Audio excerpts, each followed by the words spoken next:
Hello and welcome back once again to your own channel judicious. आज के session में हम बात करेंगे फ्रेडरिक विंस्लो टेलर के बारे में और उनका कंट्रीब्यूशन जो उन्होंने करा था मैनेजमेंट के फील्ड के अंदर। एफ.डब्ल्यू. टेलर को फादर ऑफ साइंटिफिक मैनेजमेंट के नाम से भी जाना जाता है।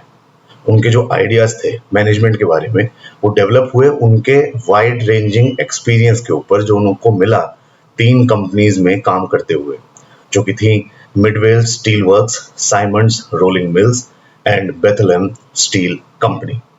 अपने एक्सपीरियंस के बेस पर टेलर ने कंक्लूड करा कि साइंटिफिक मैनेजमेंट को करने के लिए एक कंप्लीट मेंटल रेवोल्यूशन चाहिए 2 लोगों के माइंड्स में, पहला वर्कर्स और दूसरा मैनेजमेंट। बिना इस मेंटल रेवोल्यूशन के साइंटिफिक मैनेजमेंट एग्जिस्ट ही नहीं कर सकता, उसका वजूद ही नहीं हो सकता। तो ये देखते हैं कौन कौन से 5 प्रिंसिपल्स थे साइंटिफिक मैनेजमेंट के जो कि इंट्रोड्यूस करे थे टेलर ने। So the first and scientific principle was science not rule of thumb, second harmony not Discord, third mental revolution, fourth cooperation not individualism and fifth development of each and every person. We'll start with the first principle, that is science not rule of thumb. पहले समझते हैं कि आखिर rule of thumb क्या है।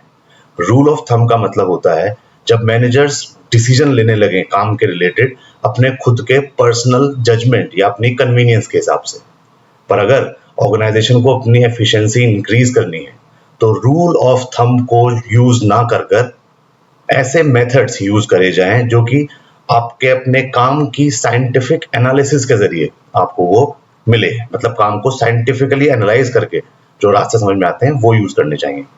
Taylor के हिसाब से एक छोटी से छोटी प्रोडक्शन एक्टिविटी जैसे कि कुछ बॉक्सेस को ट्रक्स के अंदर लोड करना, वो भी साइंटिफिकली प्लान की जा सकती है। इससे 2 चीजें होंगी, एक टाइम की बचत होगी और दूसरा ह्यूमन एनर्जी भी सेव होगी। डिसीजंस जो लिए जाएं काम को लेकर वो साइंटिफिक इंक्वायरी के ऊपर बेस्ड हों और कॉज एंड इफेक्ट रिलेशनशिप के ऊपर बेस्ड होने चाहिए। अब ये कॉज एंड इफेक्ट रिलेशनशिप क्या है ये समझते हैं। Cause and effect relationship 2 event या 2 सिचुएशंस के बीच का रिलेशनशिप है जहां पर जो कॉज है वो डायरेक्टली रिस्पॉन्सिबल है इफेक्ट को क्रिएट करने के लिए। एग्जाम्पल लेकर समझते हैं, अगर कोई व्यक्ति अपने घर के लॉन में वहां पर जो घास के ऊपर अगर पेट्रोल डाल देता है तो इससे क्या होगा, इससे घास मर जाएगी, ऑब्वियसली खराब हो जाएगी। तो यहाँ पर जो कॉज है वो है स्पिलिंग द पेट्रोल और उसका इफेक्ट क्या है, द लॉन्स ग्रास डाइंग, उस ग्रास की डेथ हो जाना। तो ये होता है कॉज एंड इफेक्ट। यही स्टडी करी टेलर ने काम के अंदर भी। ये जो प्रिंसिपल है science not rule of thumb, इसका एक ही मोटिव है कि काम को परफॉर्म करने का बेस्ट तरीका, बेस्ट वे चूज करें, कैसे साइंटिफिक एनालिसिस को अप्लाई करके, ना कि अपने खुद का पर्सनल इंट्यूशन या हिट एंड ट्रायल मेथड को यूज करके। अब आगे बढ़ते हैं सेकंड प्रिंसिपल की तरफ, that is harmony not discord. Taylor ने एक बात पर और एम्फसाइज करा कि कंप्लीट हार्मनी मतलब सौहार्द या फिर शांति होनी चाहिए, पीस होना चाहिए वर्कर्स और मैनेजमेंट के बीच। क्योंकि अगर ये नहीं है और कोई कॉन्फ्लिक्ट है, कोई मतभेद है, कोई डिस्प्यूट है मैनेजमेंट और वर्कर्स के बीच में, तो वो सिचुएशन ना तो वर्कर्स के लिए फेवरेबल रहेगी और ना ही मैनेजमेंट के लिए। हमेशा ये ध्यान में रखा जाना चाहिए कि किसी भी एम्प्लॉयर की प्रॉस्पेरिटी, उसके पैसे, उसका प्रॉफिट, उसकी समृद्धि ज्यादा देर तक एग्जिस्ट नहीं कर सकती अगर उसके साथ साथ उसके एम्प्लॉयज की भी प्रॉस्पेरिटी जुड़ी हुई ना हो। और इसका उल्टा भी ट्रू है, मतलब एम्प्लॉयज भी ज्यादा दिन तक प्रॉस्परस नहीं रह सकते अगर उनके साथ उनके एम्प्लॉयर की प्रॉस्पेरिटी जुड़ी हुई ना हो। अच्छा, अब दोनों की प्रॉस्पेरिटी इंश्योर करने के लिए ये कुछ स्टेप्स हो सकते हैं। पहला, sharing a part of surplus with workers. जो कंपनी ने एक्स्ट्रा पैसे कमाए, एक्स्ट्रा प्रॉफिट गेन करा है, उसका कुछ पार्ट वो वर्कर्स के साथ शेयर करे। एम्प्लॉयज को ट्रेनिंग प्रोवाइड करे, काम का इक्वल डिवीजन हो, टीम स्पिरिट की फीलिंग ऑर्गेनाइजेशन के अंदर होनी चाहिए। There should be a positive attitude, sense of discipline होना चाहिए एम्प्लॉयज और एम्प्लॉयर दोनों के अंदर, और दोनों को सिंसियरिटी से काम करना चाहिए। एम्प्लॉयर को हमेशा इस बात के लिए तैयार रहना चाहिए कि कंपनी ने जो भी गेन करा है उसका वो कुछ पार्ट, उसका कुछ शेयर वो अपने एम्प्लॉयज को भी दे। वहीं पर जो वर्कर्स हैं यानी जो एम्प्लॉयज हैं, उनकी भी ये पूरी रिस्पॉन्सिबिलिटी है कि वो पूरा कोऑपरेशन और हार्ड वर्क अपना प्रोवाइड करें उस ऑर्गेनाइजेशन के गोल्स को अचीव करने के लिए। इससे क्या होगा, एक सिनर्जी इफेक्ट क्रिएट होगा, क्योंकि दोनों मैनेजमेंट और वर्कर्स एक साथ एक होकर यूनिटी के साथ काम कर रहे हैं। सिनर्जी क्या है? सिनर्जी है एक एक्स्ट्रा एडेड सक्सेस, एनर्जी या पावर जो दो या दो से ज्यादा लोग या ऑर्गेनाइजेशन गेन करते हैं जब वो साथ में आकर काम करते हैं। और ये जो रिजल्ट आता है वो बेटर होता है हमेशा उस रिजल्ट से जो वो तब उनको मिलता अगर वो इंडिविजुअली यानी सेपरेटली काम करते हैं। Third principal is mental revolution. आइए इसके बारे में स्टडी करते हैं। मेंटल रेवोल्यूशन की जो टेक्निक है उसके अंदर एक चेंज ऑफ एटीट्यूड की बहुत ज्यादा बड़ी इंपॉर्टेंस है, और ये एटीट्यूड चेंज होगा वर्कर्स और मैनेजमेंट के माइंड में एक दूसरे के लिए। मैनेजमेंट और वर्कर्स दोनों का एम एक ही होना चाहिए कि वो दोनों साथ मिलकर ऑर्गेनाइजेशन के प्रॉफिट्स को इंक्रीज करें, इंप्रूव करें। इसके लिए वर्कर्स को अपना पूरा बेस्ट एफर्ट देना होगा ताकि एम्प्लॉयर को प्रॉफिट हो। वहीं दूसरी तरफ एम्प्लॉयर की भी ये रिस्पॉन्सिबिलिटी है कि जो प्रॉफिट उसको हुआ उसका वो कुछ पार्ट शेयर करे अपने वर्कर्स के साथ भी। Fourth principle is cooperation not individualism. ये जो प्रिंसिपल है वो हमने जो पिछला प्रिंसिपल पढ़ा था, हार्मनी नॉट डिस्कॉर्ड, उसी का ही एक्सटेंशन है। और ये भी स्ट्रेस डालता है, फोकस करता है वर्कर्स और मैनेजमेंट दोनों के बीच के कोऑपरेशन के ऊपर।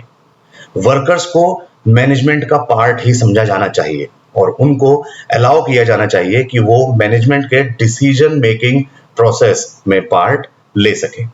वहीं दूसरी तरफ वर्कर्स के लिए भी कुछ रिस्पॉन्सिबिलिटी है, वो ये कि उनको स्ट्राइक पर जाने से खुद को रोकना चाहिए और मैनेजमेंट से अननेसेसरी बेकार की डिमांड्स करने से खुद को रोकना चाहिए। दोनों को अपने आप को ऐसे विजुअलाइज करना चाहिए, ऐसे देखना चाहिए जैसे कि वो दो पिलर है जो इंश्योर करते हैं कि जो कॉमन गोल्स हैं ऑर्गेनाइजेशन के वो अचीव किए जा सके। Then the last principle is development of each and every person to his or her greatest efficiency and prosperity. एक बात तो बिल्कुल क्लियर है कि किसी भी ऑर्गेनाइजेशन की एफिशिएंसी काफी हद तक इस बात पर डिपेंड करती है कि उसके एम्प्लॉयज कितने ज्यादा स्किल्स हैं और कितने ज्यादा वो लोग केपेबल है। अब जब ये बात प्रूव हो ही गई है कि ऑर्गेनाइजेशन की एफिशिएंसी वर्कर्स की स्किल्स और कैपेबिलिटी पे डिपेंड करती है, तो इसलिए बट ऑब्वियस है कि ट्रेनिंग को एक बहुत ही इंपॉर्टेंट पार्ट समझा जाता है ताकि वर्कर्स को ट्रेन किया जा सके कि वो बेस्ट मेथड को समझ पाए, वो बेस्ट मेथड जो साइंटिफिक अप्रोच के थ्रू उन तक उनको पहुंचाए गए हैं। एफिशिएंसी अटेन करने के लिए सही स्टेप लेने बहुत जरूरी है और ये सही स्टेप लेना शुरू हो जाएगा उस टाइम से जब से कंपनी एम्प्लॉयज को हायर करती है, उनका सिलेक्शन करती है। यानी एम्प्लॉयज का सिलेक्शन भी साइंटिफिक बेसिस पर होना चाहिए। अब कुछ एलिमेंट्स हैं या यूं कहें कुछ टूल्स हैं साइंटिफिक मैनेजमेंट के जिनको यूज कर मैनेजर्स साइंटिफिक मैनेजमेंट कंडक्ट करते हैं। पहला है separation of planning and doing और दूसरा फंक्शनल फोरमैनशिप जिसमें आती है job analysis, standardisation, scientific selection and training of workers और फाइनेंशियल इंसेंटिव्स। पहला अगर टूल देखें that is separation of planning and doing. Taylor ने यहां पर एक और चीज पर फोकस करा। उन्होंने काम के प्लानिंग वाले एस्पेक्ट को अलग कर दिया एक्चुअल काम से, मतलब एग्जीक्यूशन से प्लानिंग को अलग करा, क्योंकि प्लानिंग एक ऐसी चीज है जो सुपरवाइजर्स को सौंप दी जाती है, वो उनकी रिस्पॉन्सिबिलिटी है। वहीं जो ऑपरेशनल वर्क है उस पर फोकस करना होता है वर्कर्स को, तो यहां पर इसीलिए इन दोनों को अलग किया गया। अब सेकंड पॉइंट देखते हैं, फंक्शनल फोरमैनशिप। अब जैसे ही टेलर ने प्लानिंग को एग्जीक्यूशन से अलग करा तो इससे एक सुपरविजन सिस्टम डेवलप हो गया जो कि प्लानिंग वर्क तो अच्छे से करता ही करता था बल्कि उसके साथ साथ अपने वर्कर्स के ऊपर प्रॉपर सुपरविजन भी रखता था। इसीलिए टेलर ने एक कॉन्सेप्ट इवॉल्व करा, उसका नाम था फंक्शनल फोरमैनशिप। और ये किस पर बेस्ड था? पहला जॉब एनालिसिस, यानी कि काम को एनालाइज करना।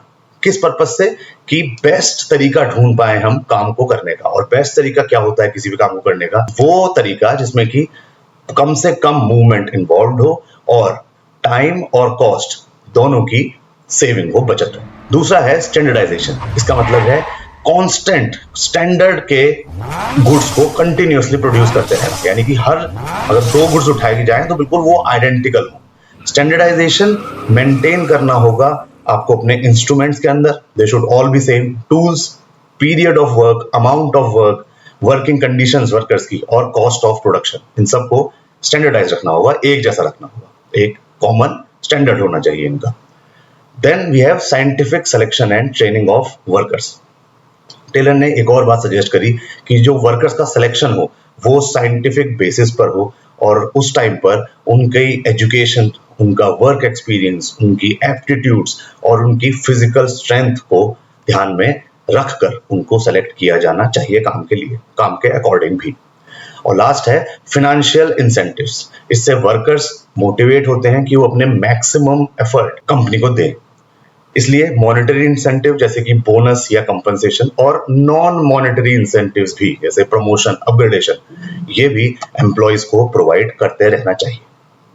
अब कुछ लोगों ने टेलर्स के साइंटिफिक मैनेजमेंट की निंदा करी, क्रिटिसाइज करा। तो आइए देखें क्या था क्रिटिसिज्म ऑफ साइंटिफिक मैनेजमेंट। पहला क्रिटिसिज्म था treating workers as interchangeable parts. दूसरा, इग्नोरिंग वर्कर वेलबींग। तीसरा, सेंट्रलाइजिंग डिसीजन मेकिंग। चौथा, standardising work processes. Fifth, focusing on individual task. Sixth, not considering workers' ideas, and the last is ill-defined idea of a fair day's work. अगर हम पहला criticism देखें जो बोलता है treating workers as interchangeable parts. अब क्योंकि साइंटिफिक मैनेजमेंट ने हर काम को ब्रेक डाउन कर दिया था छोटे छोटे रिपीटेटिव टास्क के अंदर, जिससे जो वर्कर्स थे उनको ऐसा लगता था कि हम एक मशीन का पार्ट है, वैसे काम कर रहे हैं मशीन के पार्ट की तरह। इससे उनके अंदर सेटिस्फेक्शन की कमी होने लगी, बोर्डम उनके अंदर आ गया और थकान यानी फटीग भी उनके अंदर सेट इन हो गई। दूसरा, ignoring workers wellbeing. Scientific management का फोकस होता है सिर्फ प्रोडक्टिविटी और एफिशिएंसी को एनहेंस करने पर। अब इस चक्कर में वर्कर्स का वेलबींग, उनका वर्क लाइफ बैलेंस, उनकी मेंटल हेल्थ और उनका सेटिस्फेक्शन लेवल, ये चीजें कॉम्प्रोमाइज हो जाती हैं, कहीं ना कहीं इग्नोर हो जाती हैं। Third is centralising decision making. Scientific management ने मैनेजर्स को बहुत ज्यादा कंट्रोल दे दिया उनके काम के प्रोसेसेस के ऊपर, जिससे मैनेजर्स क्योंकि इतने ज्यादा कंट्रोलिंग हो गए तो उनके वर्कर्स के साथ जो रिलेशनशिप थी वो ऑब्वियसली डैमेज होने लगी। Fourth, standardising work processes. हर काम को अगर स्टैंडर्डाइज कर देंगे तो उससे वर्कर्स को अपनी खुद की प्रॉब्लम सॉल्विंग स्किल्स को यूज करने के लिए कोई जगह ही नहीं बचेगी, क्योंकि इंट्यूशन यहाँ पर खत्म कर दिया, पर्सनल जजमेंट खत्म कर दिया, पास्ट एक्सपीरियंस को कोई इंपॉर्टेंस नहीं दी। इस वजह से उनके पास अपना खुद को आइडियाज को इम्प्लीमेंट करने का कोई नया तरीका रहा ही नहीं, यानी कि इनोवेशन यहाँ पर किल कर दी गई। Point number 5, focusing on individual task. Scientific management focus करता है इंडिविजुअल टास्क के ऊपर, ना कि टीम वर्क के ऊपर, जिससे एक नेगेटिव इंपैक्ट पड़ जाता है ऑर्गेनाइजेशन की ओवरऑल एफिशिएंसी और प्रोडक्टिविटी के ऊपर। Point number 6, not considering worker ideas. Scientific management workers के थ्रू किए जाने वाले मेंटल कंट्रीब्यूशन जो कि आइडियाज के फॉर्म में आते हैं उनको कंसिडर नहीं करता, जिससे अगेन इनोवेशन किल हो जाता है। Point number 7, ill defined idea of a fair day's work. इस लास्ट पॉइंट में, ये जो लास्ट क्रिटिसिज्म था, इसमें साइंटिफिक मैनेजमेंट ने जो फेयर डे के वर्क को, मतलब फेयर डे का मतलब है एक एम्प्लॉय एक नॉर्मल डे में कितना काम करता है, उसको ऐसे डिफाइन करा कि अ fair day's work is the maximum amount of work a person could do without collapsing. मतलब जब तक वो गिर नहीं जाता तब तक वो जितना काम कर लेगा मैक्सिमम, वो है फेयर डेज वर्क। मगर ये क्लियर नहीं था कि ऐसी डेफिनेशन को क्यों यूज करा गया, फेयर डेज वर्क को इस तरीके से डिफाइन क्यों करा गया।